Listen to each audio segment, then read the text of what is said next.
Today we learned that U.S. Immigration and Customs Enforcement announced a detainee from Cambodia died in an ICE facility in Indiana on Monday at the Miami Correctional Facility in north central Indiana. An ICE news release said that staff found Lorth Sim, a 59-year-old convicted felon, unresponsive in his cell. He was pronounced dead at 7:10 a.m. despite life-saving efforts by facility staff and emergency medical services. His cause of death is under investigation currently. Miami Correctional Facility started holding ICE detainees in October under a 2-year agreement with the federal government. Up to 1,000 beds are available to hold detainees at a payment of $294 a day to the state. According to a release from ICE, Sim was arrested for disorderly conduct in 1989, indecent exposure in 1986, and larceny in 2005. He received a suspended sentence and probation, but no prison time for that last one. Then in 2006, ICE arrested him, and an immigration judge ordered his removal to Cambodia. On December 30th last year, ICE officers encountered Sim at an agency office lobby in Boston and informed him that he was under arrest and would be detained in ICE custody pursuant to a warrant of removal.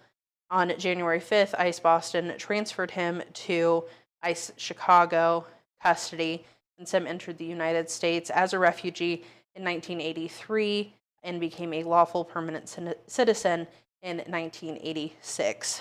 ICE notified the U.S. Department of Homeland Security's Office of Inspector General, ICE's Office of Professional Responsibility, and the Cambodian consulate about Sim's death as required by agency policy.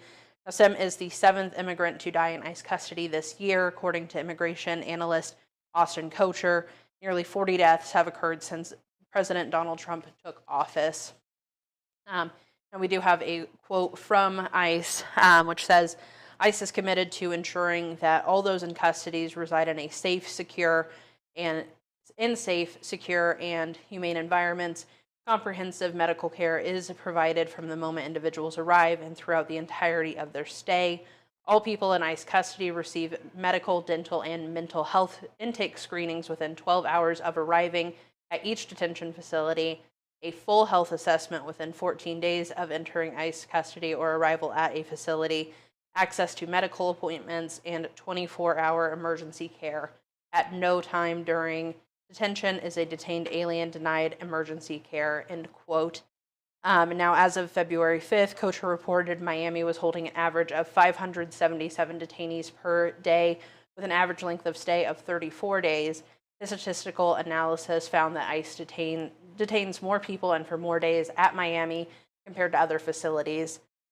The Indiana Capitol Chronicle, again, our partner in news there, is seeking comment from the Indiana Department of Correction.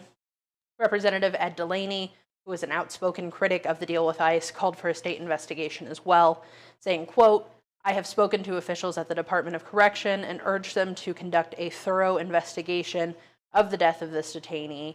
We need to ensure that our procedures and medical contractors are up to the task of appropriately caring for people in ICE, end quote. And he continued saying, quote, public trust in ICE is near zero since the state of Indiana has decided to allow ICE to use our facilities.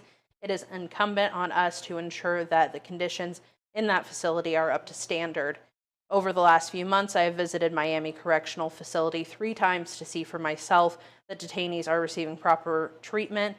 I will continue to monitor the situation until we have a full public report of what happened to this detainee and receive proper assurance that there was no systemic failure that could cost another person their life.